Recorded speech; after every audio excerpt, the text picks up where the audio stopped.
Welcome to my YouTube channel. आज जिस topic के ऊपर हम डिस्कशन करेंगे उस टॉपिक का नाम है बेड शोर। तो सबसे पहले मैं आपको बताऊंगी कि जो बेड शोर है इसको और अदर किस नाम से जाना जाता है। ठीक है, आल्सो कॉल्ड एज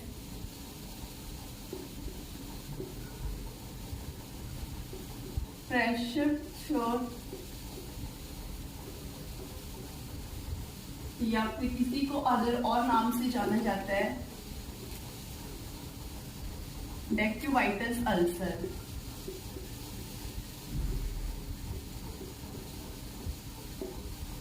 आपको बताऊंगी बेड शोर की डेफिनेशन। बेड शोर में क्या होता है कि जब कोई हमारे पास बेड रिडन पेशेंट्स होता है, ठीक है, जो कि एक ही पोजीशन को लॉन्ग टाइम से कंस्टेंटली उसी को ही बियर करता रहता है, तो उसकी वजह से क्या होता है कि उसकी जो बॉडी के टिश्यूज है उनमें अच्छी तरह से ब्लड सप्लाई नहीं हो पाती, जिसकी वजह से वहां पर नेक्रोसिस हो जाता है। उसी कंडीशंस को हम जानते हैं बेड शोर के नाम से। ठीक है, अब मैं आपको बताऊंगी कि जब भी हमने बेड शोर, प्रेशर शोर या डेक्टिवाइटिस अल्सर को डायग्नोज करना हो या इसके रिस्क फैक्टर को असेस करना हो तो उसके लिए हम कौन सा स्केल यूज करेंगे। ठीक है, तो उसके लिए यूज में किए जाने वाला स्केल है, उसका नाम है ब्रैडन स्केल।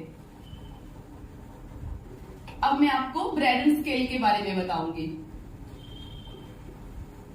अगर ब्रैडन स्केल की बात करें तो इसका जो नॉर्मल स्कोर होता है वो होता है 9 से लेके 26 तक। ठीक है, 9 जो स्कोर है वो इसका मिनिमम स्कोर होता है, मिनिमम स्कोर। और 26 की अगर हम बात करें तो ये मैक्सिमम स्कोर होता है।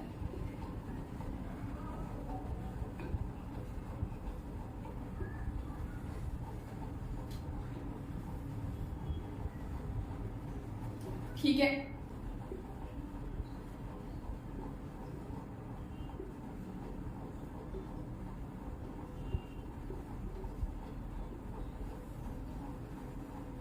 अब हम देखेंगे कि कितने स्कोर पे पेशेंट्स को कितना रिस्क रहता है बेड शोर होने का। ठीक है, तो सबसे पहले हम लिखते हैं माइल्ड रिस्क। अगर पेशेंट्स को माइल्ड रिस्क होगा तो उसका जो ब्रैडन स्केल है वो कितना होगा, मोर देन 19। ठीक है, अगर तो पेशेंट्स का ब्रैडन स्केल मोर देन 19 है, इसका मतलब क्या है कि पेशेंट्स को बहुत कम रिस्क है। ठीक है, सेकेंड कंडीशन का नाम देते हैं हम मॉडरेट रिस्क। इसमें जो ब्रैडन स्केल का स्कोर है वो कितना होता है, 15 to 18। इसमें पेशेंट्स को मॉडरेट रिस्क है। अब बात करते हैं हम सीवियर रिस्क की। इसमें कितना, 10 to 13। तो इसमें पेशेंट्स को काफी ज्यादा रिस्क रहता है। और बात करते हैं फोर्थ रिस्क की, तो उसमें आएगा हमारा मोर सीवियर रिस्क। मोर सीवियर रिस्क। और मोर सीवियर रिस्क कब होता है, जब पेशेंट्स का जो ब्रैडन स्केल का स्कोर है वो लेस देन 9 हो जाता है, तो पेशेंट्स को सबसे ज्यादा रिस्क रहता है। ठीक है, अब हम बात करेंगे component of the Braden scale की। ठीक है, कि कौन कौन से कंपोनेंट है जो हम चेक करेंगे। ठीक है, सबसे पहले हम चेक करेंगे पेशेंट्स की सेंसरी परसेप्शन। सेंसरी परसेप्शन में जो आओ हम कितना नंबर देंगे, 1, 2, 3 और 4। सेकेंड हम चेक करेंगे पेशेंट की एक्टिविटी, और एक्टिविटीज को भी हम कैसे डिटेक्ट करेंगे, 1, 2, 3 और 4। थर्ड हम देखेंगे न्यूट्रिशन, 1, 2, 3 और 4। नेक्स्ट हम देखेंगे मोबिलिटी, और इसको भी हम कितना स्कोर देंगे, 1, 2, 3 और 4। फिफ्थ में हम चेक करेंगे मॉइस्चर, इसको भी हम 1, 2, 3 और 4।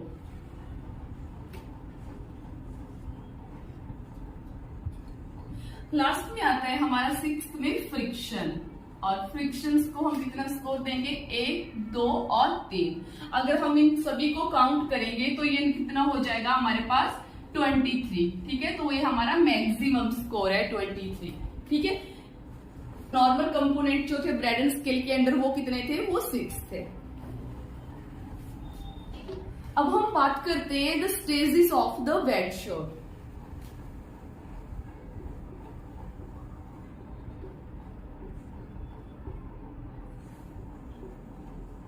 नॉर्मल जो बेड शोर की स्टेजेस होती है वो 4 स्टेजेस होती है।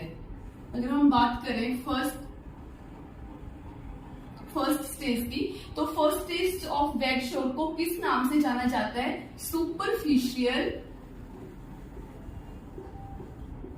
सुपरफिशियल थिकनेस ऑफ बेड शोर। ठीक है, अगर हम सेकंड की बात करें, सेकंड स्टेज की बात करें, तो इसको हम जानते हैं पार्शियली थिकनेस ऑफ बेड शोर। अगर हम थर्ड स्टेज की बात करें तो इसको हम जानते हैं फुल थिकनेस ऑफ बेड शोर। और अगर फोर्थ की बात करें तो फुल थिकनेस के साथ में क्या क्या आएगा, हमारे मसल टिश्यू, मसल्स और बोन्स। ठीक है, अब मैं जो स्टेजेस ऑफ द बेड शोर है उसको मैं स्किन के डायग्राम के थ्रू बताऊंगी कि फर्स्ट डिग्री में या first stage of the bed शोर में कहां तक या कौन सी स्किन इंक्लूडेड होगी, कौन सी स्किन की टाइप इंक्लूड होगी, सेकंड में कौन सी होगी, थर्ड में कौन सी होगी और फोर्थ में कौन सी होगी। ये रहा स्टूडेंट हमारी स्किन का डायग्राम। सबसे पहले हमारी कौन सी स्किन आएगी, कौन सी स्किन की लेयर्स आएगी, तो ये है हमारी एपिडर्मिस।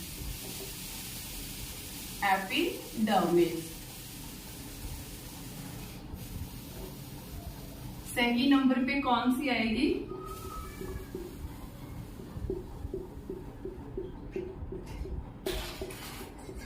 सेकंड नंबर पे आएगी डर्मिस।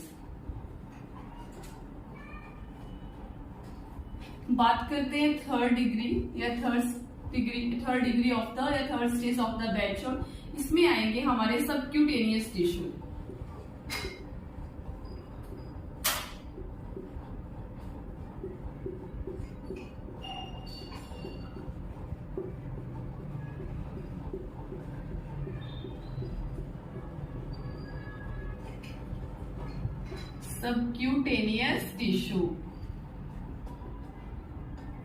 और फोर्थ डिग्री की अगर बात करें तो इसमें हमारी क्या आएगी, इसमें आएगी हमारी बोन्स।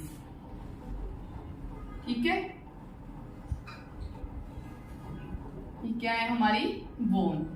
अब बात करते हैं first stage of the bed शोर की, तो इसमें क्या इंक्लूड होगा, इसमें ओनली और ओनली हमारी एपिडर्मिस ही इंक्लूडेड होगी। ठीक है, तो इसमें अगर हम फर्स्ट स्टेज में देखेंगे पेशेंट्स की स्किन को, तो इसमें स्किन जो होगी वो रेडनेस देखने को मिलेगी और पेशेंट्स जो है वो ड्यू टू इसीमिया की वजह से पेन की भी कंप्लेन करेगा। ठीक है, और इसी first stage of the bed शोर को किस नाम से जाना जाता है, तो सुपरफिशियली थिकनेस के नाम से। अब बात करते हैं हम सेकेंड डिग्री की, तो सेकेंड डिग्री की अगर हम बात करें तो इसमें हमारी एपिडर्मिस के साथ में डर्मिस लेयर भी इंक्लूडेड हो जाएगी और इसको हम किस नाम से जानेंगे, partially thickness of the bed शोर। बात करते हैं थर्ड डिग्री की, थर्ड डिग्री में एपिडर्मिस, डर्मिस, उसके साथ में सबक्यूटेनियस टिश्यू जो है वो भी इंक्लूडेड हो जाएंगे और इस स्टेज को हम किस नाम से जानेंगे, full thickness of the bed शोर। बात करते हैं फोर्थ स्टेज की, तो फोर्थ स्टेज में एपिडर्मिस, डर्मिस, सबक्यूटेनियस टिश्यू के साथ में हमारी बोन्स भी इंक्लूडेड हो जाएगी और इस स्टेज को किस नाम से जाना जाता है, full thickness of the bed शोर और इसके साथ में इंक्लूडेड ऑफ द बोन। अगर मैं स्टूडेंट इसके साथ में ही आपको बर्न को भी डिस्क्राइब करूं तो ज्यादा डिफरेंट नहीं है बेड शोर और बर्न में। बर्न में क्या होता है कि जो first degree of the burn होता है उसमें क्या होता है, एपिडर्मिस लेयर जो होती है उसी का बर्न होता है। बात करें अगर second degree of the burn, तो जो second degree of the burn होता है वो थोड़ा सा डिफरेंट होता है। अगर first degree of the burn की बात करें तो इसमें तो ओनली एपिडर्मिस ही इंक्लूडेड होती है, ठीक है। और इसको किस नाम से जानते हैं, तो इसको भी सुपरफिशियली बर्न के नाम से जानते हैं, superficially thickness of the burn के नाम से जानते हैं। बात करें अगर सेकेंड डिग्री की, तो सेकेंड डिग्री में क्या होगा कि सेकेंड डिग्री हमारी 2 टाइप्स की होगी। 2 टाइप्स में क्या होगा, second degree of the burn, इसमें हमारी 2 टाइप्स आ जाएगी। कौन कौन सी, एक तो आ जाएगी कि partially thickness of the burn, और सेकेंड आ जाएगा deep thickness of the burn. अगर partially thickness of the burn की बात करें तो इसमें एपिडर्मिस जो होगी वो फुल इंक्लूड होगी, लेकिन जो डर्मिस होगी वो हाफ ही इंक्लूड होगी, पूरी इंक्लूड नहीं होगी। और अगर बात करें deep thickness of the burn, तो इसमें एपिडर्मिस के साथ में डर्मिस जो है वो फुल इंक्लूड होगी, मतलब पूरी की पूरी डर्मिस जो होगी उसका बर्न हो जाएगा, ठीक है।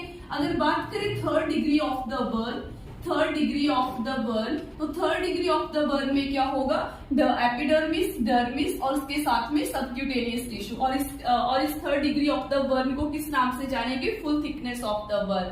और बात करें अगर फोर्थ डिग्री में, तो फोर्थ डिग्री में हमारा एपिडर्मिस, डर्मिस, सबक्यूटेनियस टिश्यू और उसके साथ में बोन्स का भी बर्न हो जाएगा। और इसको किस नाम से जानेंगे, full thickness of the burn और इंक्लूडेड ऑफ द बोन्स। तो अगर हम बात करें बेड, जैसे कि हमारा मेन टॉपिक तो बेड श्योर था, अगर बेड श्योर के हम ट्रीटमेंट की बात करें तो इसमें जो नर्सिंग रिस्पॉन्सिबिलिटी रहेगी वो यही रहेगी कि एवरी 2 आवर्स जो है वो पेशेंट्स की पोजीशंस को चेंज करना है। इसके अलावा अगर पेशेंट्स को थर्ड डिग्री या फोर्थ डिग्री का बर्न हुआ है तो इसमें पेशेंट्स की ड्रेसिंग को डेली चेंज करना होता है, उस एरिया को जो है वो हमें मॉनिटर करके रखना होता है, ठीक है। सो गाइस, तो आज का जो टॉपिक था हमारा वो बेड श्योर था। अगर आपको अच्छा लगे तो प्लीज लाइक, शेयर और सब्सक्राइब करें। Thank you.